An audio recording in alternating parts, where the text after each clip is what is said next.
Good morning, everyone. I've been threatening to do this for a while, but thought I would, since I freshly cleaned out our chicken barn today, I thought I'd take you on a little tour of our chicken barn. Keep in mind that we are far from perfect, so you're probably apt to see lots of stuff that maybe isn't just right, but it's where we're at right now. The idea that Jill and I have is that homesteading doesn't have to be perfect. You just keep working at it, and you learn some things as you go, and that's the way you advance. So first off, I'll show you the outside of our chicken barn. So our chicken barn is 16 feet wide by 38 feet long. And I'm going to also apologize in advance for the fact that there's probably going to be about 300 roosters cockadoodling in the middle of this. So one thing that if you've subscribed to our channel, there's a good chance that you subscribe because of our bee videos, and that's primarily because that's what we put most up of. But if you were to actually say what Jill and I do primarily, bees is a very small part of it. We're a homestead here in southern New Brunswick on the east coast of Canada. We have a bit of a chicken addiction. So, you know, when they talk about chicken math, it's a real thing. So we have, in the springtime, we sell baby chicks, day-old chicks, and from heritage breeds. So these girls here and boys, this is our buff Brahmas. Now we have two lines of buff Brahmas. These guys actually, although they were really productive this year, and this rooster that's out front, his name is Desmond. I tracked our fertility rates this year, and Desmond was about 96% fertile. So although that was good, we're not happy with the quality of these buff Brahmas. They should be a bigger bird. They're not minis. They're not like bantams, but they still should be bigger. So I'll show you when we get further down through our barn here of another line that we have, and these are younger birds that are already bigger than these buffs. So again, this was an original line of our light Brahmas, and you'll see right over next door we have some other light Brahmas. So this line again, we're not overly happy with. If you look at the girls here, they have a lot of what they call smut on their back, which is basically that dark colorations between their wings, and they really shouldn't have very much of that. The rooster, he's a fairly big boy. He's not too bad, but anyways, we still got both lines. We're not sure what we're going to do with them right now. So if you guys are thinking about trying to earn some money on a homestead, raising chickens is one way. The only thing we would caution you about is that we feel it's very important to offer good quality birds at a reasonable price, because it is tempting to kind of puppy mill the baby chicks. And it's easy to do if you're, because you can hatch out quite a few of them. We'll show you sometime later some of our hatching equipment and how we go about that. So everyone's been freshly bedded here today. This is probably my favorite birds in the coop. If you look right here at this girl here, she is a dark Brahma, and we imported her from a very reputable breeder in Ontario, and we're very pleased with these birds. They were expensive, but worth every bit of it, and we're really looking forward to these girls coming on. So they haven't even started to lay yet, so they're probably 5 months old. So in this pen we have light Brahmas and dark Brahmas. So, and you'll see this girl here. See what I was talking about earlier about the smut on her back? Now, keeping in mind that she hasn't grown fully up yet. So she hasn't got all of her coloration, but you'll notice she does not have a lot of that black in between her wings.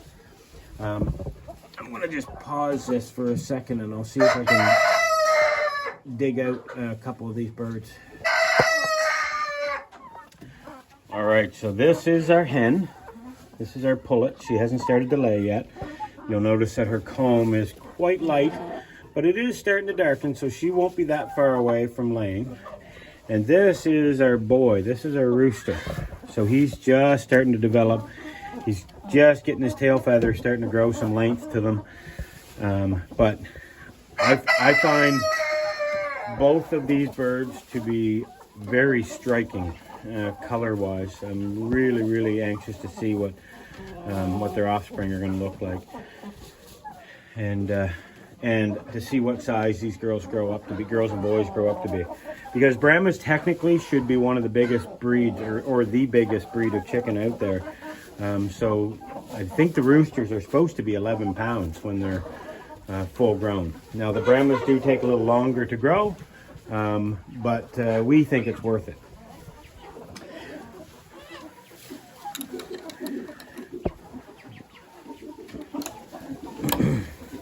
Another breed that we have two different lines of is these girls. Now these are a cream crested legbar. They lay a blue egg. They kind of have that little funny floof, a little bit of a hairdo on top of their heads. They're a bit of a smaller chicken, and I don't know that I would call these girls heritage breed, but they're not a factory bird. So they're a little flighty. We find them to be a little bit manic, but they're pretty bird, and they're decent layers, and they're pretty easy keepers. And because they're smaller, they also eat a little less. Now this is the only pen that has. This was a prototype that I built for a roll-away nest box, and we've had mixed results. These girls do use it, and basically all I did was I took an old shelf out of a fridge that we were getting rid of, and I just put it on about a 10% incline in there, and then I have it so that this flips up, and then the eggs will just roll down and be hidden by this board. Just keep, oh, see what I mean about manic? It just keeps the egg a little cleaner. We've just tried a few different things in here, and that's one thing that we tried, but that's the only pen. We haven't built any more of them. Most of our girls just lay their egg right in the shavings. They always find a favorite corner, and that's where we typically find them. Now another thing you'll notice in our coop layout here, so we've gone with a roost stick, and it's important that you put your roost stick on its flat, because you want the hens to be able to sit down in the wintertime. We don't heat this coop. You want them to be able to sit down and then sit over top of their feet so that they don't get any frostbite on their toes.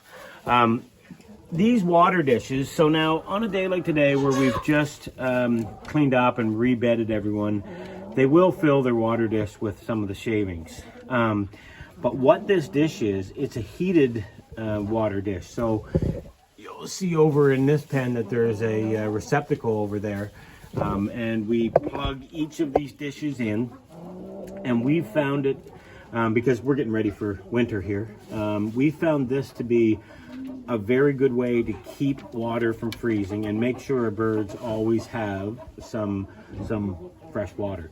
Now it may get a little dirty because of it being open like that, but we've tried some of the closed jugs that were heated, and we didn't find they worked very good, and these seem to work very good.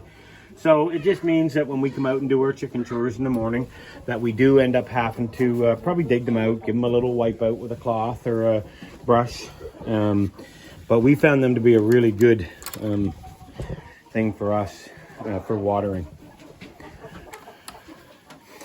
So now this is our black copper moran pen. Now we do have way too many birds in here, but the thing is that they are pullets. They're just coming up to size, and we will be reorganizing our chicken house here. So these girls lay the really dark chocolate colored eggs, and you'll see how red their combs are. You see these two in the center, they've got fairly light combs, but you'll see the two girls on either side of them have quite red combs. We're expecting first eggs from them in the next few days because of the coloration of those combs. That always tells us when they're getting ready to start to lay. Their combs will go red, red, red. Now here's another new breed to us. I think we probably hatched out 1,500 chicks last year and sold the vast majority of them. But this is a breed that we did not have this past spring, and we find them, they're beautiful. They're the Bielefelders. So the neat thing about them is that they're auto-sexing. And I guess I should have actually mentioned that about our cream crested leg bars. They're also auto-sexing. And all that means is that when the chicks are hatched, the day they're hatched, we can tell whether they're males or females. And unfortunately, roosters are the dirty little secret of backyard chicken keeping because no one wants them. A lot of modern day chicken keepers are living in small subdivisions or municipalities or whatever where they're not allowed to have roosters. So many people are willing to pay extra to have a bird that they know will be a pullet. So we're looking forward to having more of these girls available this year, or their offspring, I should say. And again, these are pullets. We have not got any eggs from them yet. We incubated these eggs. Again, we imported them from Prince Edward Island, and we hatched the eggs out. And these girls and boys are about 5 months old, 4.5 maybe. So they're a big bird. They're a very big bird.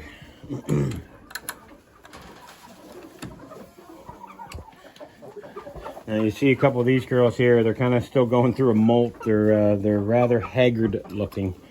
They're our lavender or Orpingtons. So now this is the other pen of buff Brahmas that we have. So this is another line of buff Brahmas, and that rooster there is he's maybe 5 months, and he's already bigger than our full-grown adult that I started out showing you. Now this little girl is actually the little one that's shoving behind there. She actually snuck in from the other pen because we also have buff Brahmas right next door. So she's not actually meant to be in this pen.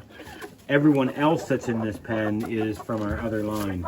Now we keep track of which birds are which by, if you'll notice on the back legs of these two roosters, they each have tie wraps on them. So that lets us know that those birds are something different. So that's how we keep track of our different lines. Now this is a little pullet here. So we had just the way the numbers worked out, we hatched out more roosters than we did pullets for the buff Brahmas. But anyways, as long as we have a couple, then we're okay. So again, we're looking forward to these birds.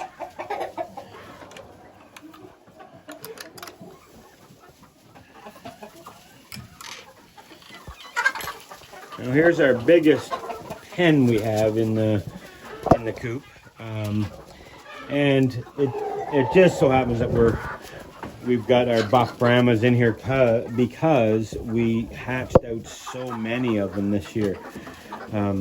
We probably hatched out 500 or 600 of the Brahmas, and then we get this one little buff Orpington that she snuck in here. She's not supposed to be in here, but. So the other thing you'll notice in our coop here are these feeders, and I do have a video up for making these. These were tremendous investments, and we would like to have a few more in the coop, but we've tried 5 times now to go and get some more of this pipe, and apparently because of COVID, this pipe isn't available right now in our area.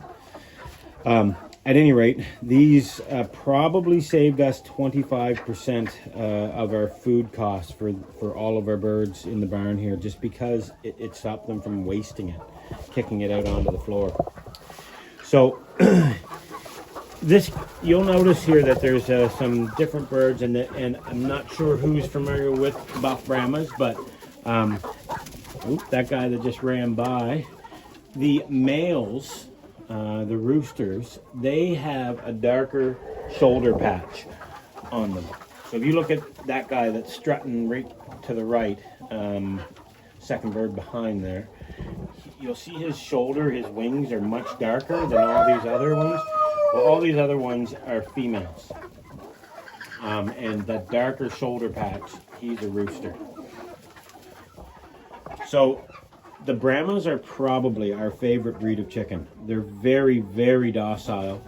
They don't usually fight with each other or with other birds. They're very easy to get along with. They're great layers. They're not. We haven't had them go broody too often, so some people look for that quality. But overall, we love the Brahmas, whether it's buffs, darks, or lights. We love them all. So if you don't have any Brahmas, you might want to look at some in your area and see if you can find some. All right, now here's another pen of chickens that are going to be new to us this spring. The guy in the back, this guy back here, I tell everyone that this guy is my $1,200 or my $1,000 chicken.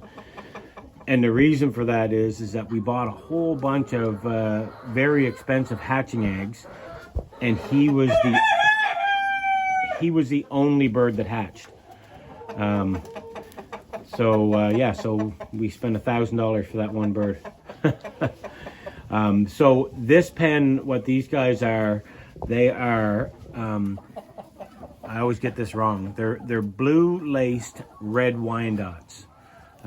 So you'll notice that they have they have kind of a rose comb on top. I don't think it's exactly called a rose because of those dots, but it might be a rose. These two out front here, these are roosters, and so is the guy in back that I said was $1,000 chicken. He's a rooster, and everyone else in here are hens. Now these girls, we had got them a little later, and you'll notice that their combs are quite pale. They're probably a month or more away from laying their first eggs. So, but they are quite striking. If you look at that girl that's in back in the wall there, and you see the colorations of her feathers. So that kind of gray around the perimeter of each feather, that gray in the chicken world is called blue. It's called blue. So that's blue laced red wyandotte. So that's called lacing when they have that around their feathers. So they are extremely pretty chicken. So this pen here actually does not have one of our feeders that we built.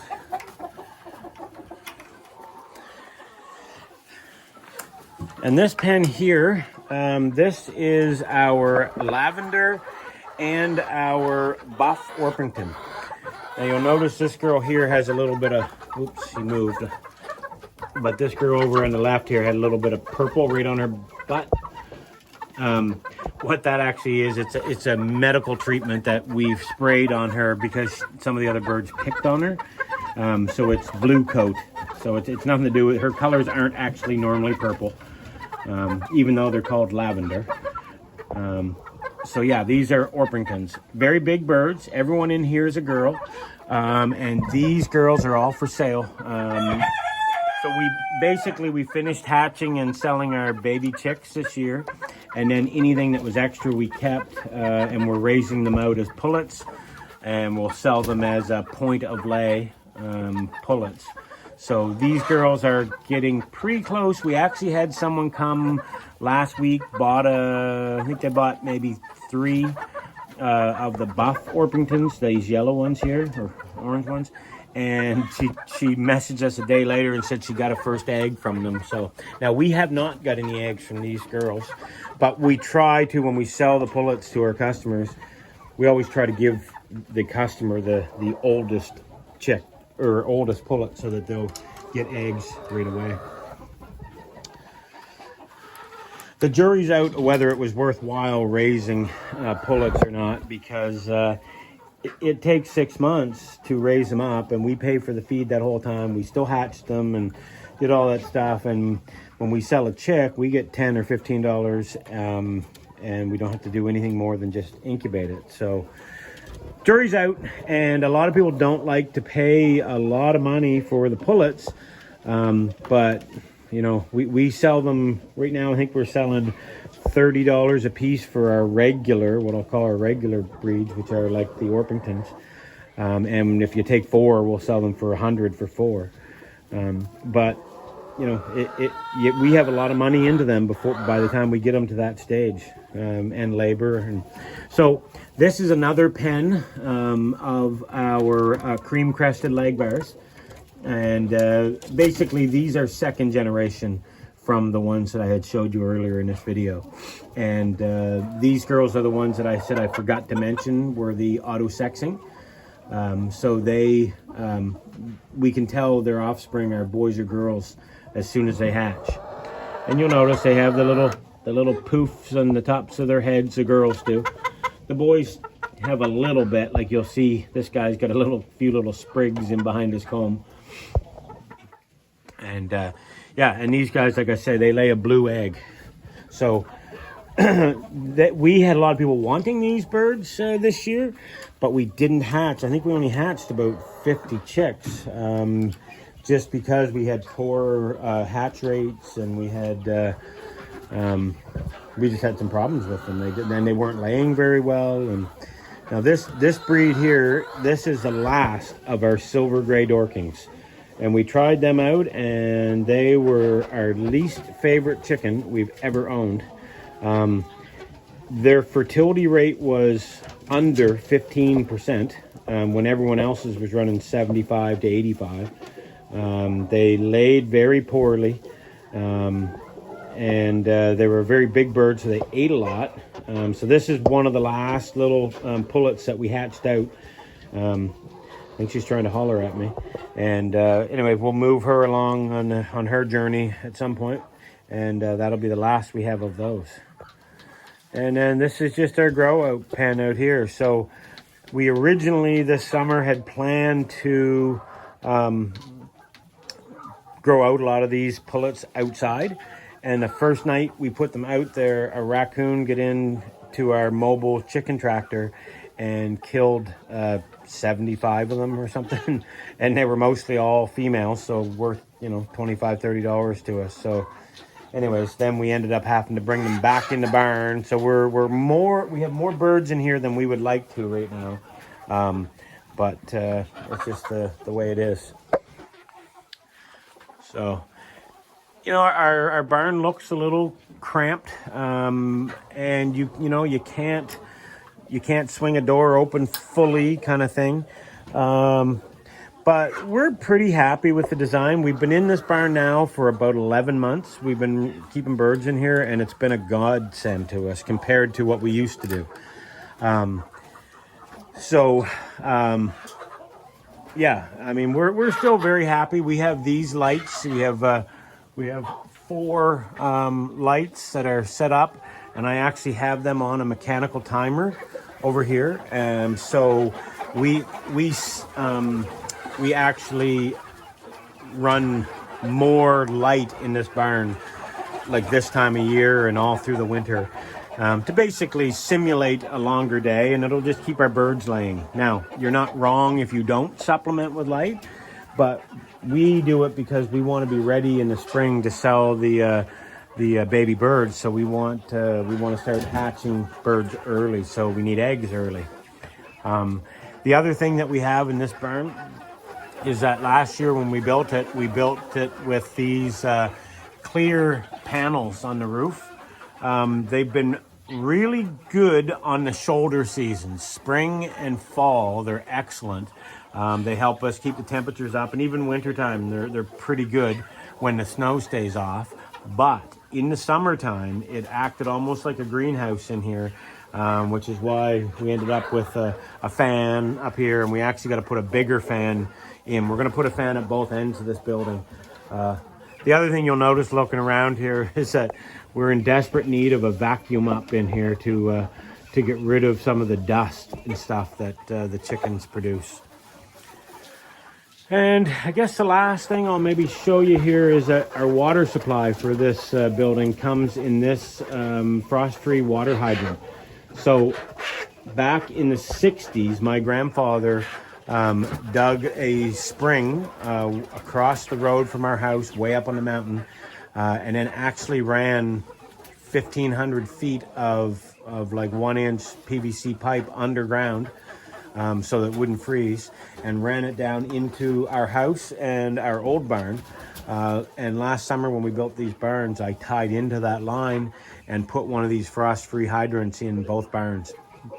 We'll do another video about those, but it's excellent to have our water supply right here.